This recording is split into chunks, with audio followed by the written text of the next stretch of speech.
Hi guys, welcome to my channel EMY technical classes UP polytechnic first semester applied chemistry first chapter 2 engineering materials one short class होने वाला। दोस्तों बहुत important class है दोस्तों। अगर video पे आप नए हैं तो प्लीज़ लाइक सब्सक्राइब कमेंट जरूर करिएगा दोस्तों।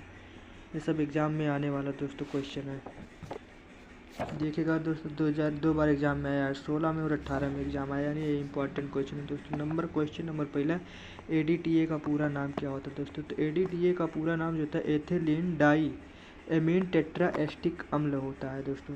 तथा रासायनिक इसका सूत्र जब बनाएंगे, इसका क्रिस्टल संरचना बनाएंगे दोस्तों, तो ये बन जाएगा COOCH2 प्लस COOCH2 को जो इसको बॉन्ड लगाएंगे तो नाइट्रोजन से जब होगा nitrogen plus CH2 plus CH2 फिर माइनस डबल सिंगल बॉन्ड के साथ फिर सिंगल बॉन्ड लगेगा इधर दोस्तों, CH2 प्लस CH2COOH होता है दोस्तों। ये सब बहुत इंपॉर्टेंट दोस्तों, आप लोग देख लीजिएगा। अगला क्वेश्चन है, मृत जल क्या होता है? मृत जल यानी वह जल जो साबुन के साथ आसानी से झाग दे उसे मृत जल कहते हैं। कठोर जल क्या होता है दोस्तों? वह जल जो साबुन के साथ कठिनाई से झाग देता है उसे कठोर जल कहलाता है। जैसे कठोर जल के साथ साबुन क्रिया करता है तो AH बन जाता है। अगला क्वेश्चन है दोस्तों,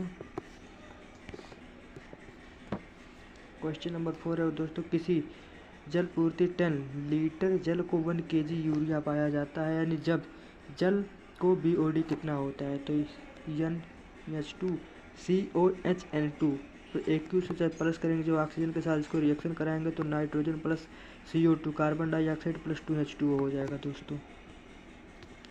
BOD जो होता है, जैसे जल में यूरिया मिलीग्राम में होता है और जल जो होता है लीटर में होता है। जो 1 × 10⁶ मिलीग्राम होता है यूरिया और 10⁴ लीटर ये होता है जल, यानी 1 × 10⁶ × 10⁻⁴ = 10⁻⁴ × -6 × 10⁻² किलोग्राम पर लीटर होता है दोस्तों। क्वेश्चन नंबर 5 होता है, जल एक अच्छा विलायक क्यों होता है? जल का डाई इलेक्ट्रिक स्थिरता अधिक होने के कारण जल एक अच्छी विलायक होती है। जल का ppm में कठोरता से आप क्या समझते हैं? यानी जल कठोरता जो होता है उत्पन्न कराने वाले पदार्थों के लिए कैल्शियम कार्बोनेट के रूप में वह संख्या जो प्रति 10 लाख यानी 10⁶ भाग जल में उपस्थित होती है, जल की ppm कठोरता कहलाती है। क्वेश्चन नंबर अगला 7 देख लेते हैं दोस्तों, जल की अस्थायी कठोरता को दूर करने का मुख्य विधियाँ कौन कौन सी होती है? सोडियम लाइन विधि होता है, आयरन होता है, बेनियम विधि होता है, उसके बाद जायोलाइट परम्यूटिक विधि भी होता है दोस्तों।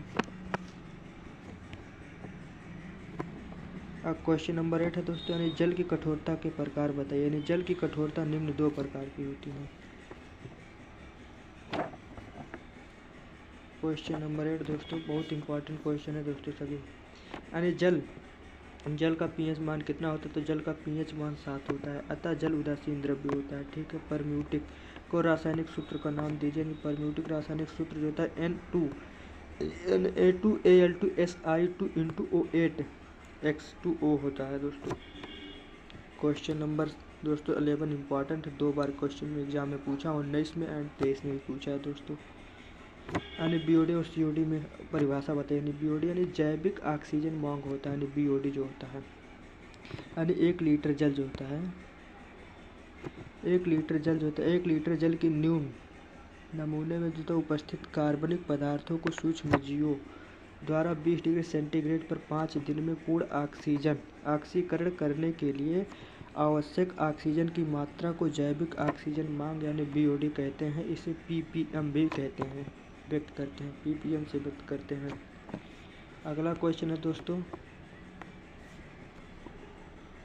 COD क्या होता है? यानी रासायनिक ऑक्सीजन मांग क्या होता है? COD क्या होता है? यानी COD जो होता है यानी 1 लीटर जल में न्यून में उपस्थित सभी कार्बनिक व अकार्बनिक पदार्थ को पूर्णतः ऑक्सीजन करने के लिए जो होता है आवश्यक ऑक्सीजन की मात्रा को रासायनिक मांग यानी रासायनिक ऑक्सीजन मांग कहते हैं, यानी COD कहते हैं। क्वेश्चन नंबर 12 देख लीजिएगा दोस्तों, यानी पानी में नमूने जो होता है CaSO4 जो होता है 204 मिलीग्राम पर लीटर की जो होता है ppm वर्ष की होती है कठोरता है। देख लीजिए दोस्तों आप लोग, यानी 1 लीटर पानी में CaSO4 की मात्रा 204 किलोग्राम होता है, यानी 1000 मिलीग्राम पानी में जो होता है CaSO4 की मात्रा होता है 0.204 ग्राम होता है, यानी 1 मिली लीटर में पानी की CaSO4 में मात्रा जो होता है 0.24 ग्राम डिवाइड बाई 0.24 ग्राम होता है। सब आप लोग देख लीजिएगा दोस्तों, बहुत इंपॉर्टेंट क्वेश्चन है सब ये, और इम्पॉर्टेंट है दोस्तों। ये एग्जाम में भी 2 बार पूछा है, अभी 19 और 23 में एग्जाम में पूछा है। BOD और COD को परिभाषा दीजिए, यानी BOD क्या होता है अभी, तो ये लोग हम लोग आगे देख लिए दोस्तों, ये लोग आप लोग देख लीजिएगा, ये भी देख लीजिएगा दोस्तों। 2021 में क्वेश्चन में पूछा BOD को परिभाषा दीजिए, यानी 1 लीटर जल के न्यून में उपस्थित कार्बनिक पदार्थों को सूक्ष्म जीवों द्वारा 20 डिग्री सेंटीग्रेड पर 5 दिन पूर्ण ऑक्सीकरण करने में जो होता है ऑक्सीजन की जितनी मात्रा की आवश्यकता होती है उसे जैविक मांग ऑक्सीजन कहते हैं, यानी BOD कहते हैं। BOD मिलीग्राम प्रति लीटर में व्यक्त किया जाता है दोस्तों। यानी कास्टिक प्रभाव को दूर करने के लिए प्रयोग क्या होता है, यानी कास्टिक को प्रभाव करने के लिए दूर सोडियम फास्फेट का प्रयोग किया जाता है। अगला क्वेश्चन दोस्तों, ये भी 2002 बार एग्जाम में आया दोस्तों, इम्पॉर्टेंट क्वेश्चन है। यानी जल का जीवाणुनाशक क्या होता है, यानी जब जल में उपस्थित हानिकारक सूक्ष्म जीवों को बैक्टीरियाओं को नष्ट करने का रोगाणुनाशक कहलाता है तथा प्रयुक्त किए जाने वाले अनेक रासायनिक पदार्थों को जीवाणुनाशक पदार्थों के रोगाणुनाशक पदार्थ कहते हैं। जल में उपस्थित जीवाणुओं के दूर करने के लिए जो होता है निम्न विधि का प्रयोग किया जाता है। अगला क्वेश्चन देख लेते हैं दोस्तों, उबाल कर जल को जो होता है 10 से 15 मिनट तक उबाल कर जो होता है रोगजनक बैक्टीरियाओं को नष्ट किया जा सकता है। जल के यौगिक हो जाते हैं, परंतु यह विधि केवल व्यक्तिगत स्तर पर प्रयोग के लिए ही प्रयुक्त होता है। अगला दोस्तों क्लोरोमीन द्वारा जो होता है, यानी वर्तमान में क्लोरोमीन का प्रयोग करके रोगाणुनाशक में किया जाता है। क्लोरीन अमोनिया को 2:1 के अनुपात में मिलाने पर जो होता है क्लोरोमीन यौगिक बनता है, जिसे Cl2 + NH3 जो होता है जब मिलाएंगे तो ClNH2 यानी क्लोरोमीन बन जाएगा प्लस HCl बाहर हो जाएगा। यानी क्लोरोमीन जो होता है अपचारित जल में अच्छा स्वाद देता है, क्योंकि क्लोरोमीन का प्रयोग करने पर जल में रुचिकारक गंधक उत्पन्न नहीं होते हैं। क्लोरीन अपेक्षित क्लोरोमीन कम प्रभावी रोगाणुनाशक होता है दोस्तों, जैसे ClNH2 प्लस जल के साथ जब क्रिया करेगा तो COCl बन जाएगा प्लस NH3 हो जाएगा, यानी हाइपोक्लोरिक हो जाएगा। अगला क्वेश्चन देख लेते हैं दोस्तों, ये भी इम्पोर्टेंट है, 5-6 बार पूछा है दोस्तों एग्जाम में। ये देखिए 10, 11, 12, 13, 14, 19, 21 तक पूछा है दोस्तों ये। यानी जल की कठोरता जो होता है, यानी जल में जो होता है साबुन को मिलाने पर देर से जो होता है तथा कम झाग बनाने के गुण को जो होता है जल की कठोरता कहते हैं। जल की कठोरता यानी जल में उपस्थित कैल्शियम तथा मैग्नीशियम के कार्बाइड और क्लोराइड तथा सल्फेट के कारण होती है। जल की कठोरता को 2 प्रकार दूर किया जाता है। नंबर पहले अस्थायी कठोरता, यानी जल में कैल्शियम तथा मैग्नीशियम कार्बाइड घोल होने के कारण होने वाली कठोरता को अस्थायी कठोरता कहते हैं। जल की अस्थायी कठोरता को उबाल कर दूर किया जा सकता है। और अस्थायी कठोरता क्या होती है, जल में कैल्शियम तथा मैग्नीशियम के सल्फेट तथा क्लोराइड घोल होने के कारण होने वाली कठोरता को अस्थायी कठोरता कहते हैं। इस जल को जो है उबाल कर दूर नहीं किया जा सकता है। यानी बॉयलर में कठोर जल से उत्पन्न हानियाँ, जैसे स्लीच तथा पपड़ी बनना होता है, धातु का संरक्षण होता है। क्वेश्चन नंबर 8 जो है दोस्तों, ये भी इम्पोर्टेंट है, 2023 में एग्जाम में आया है दोस्तों।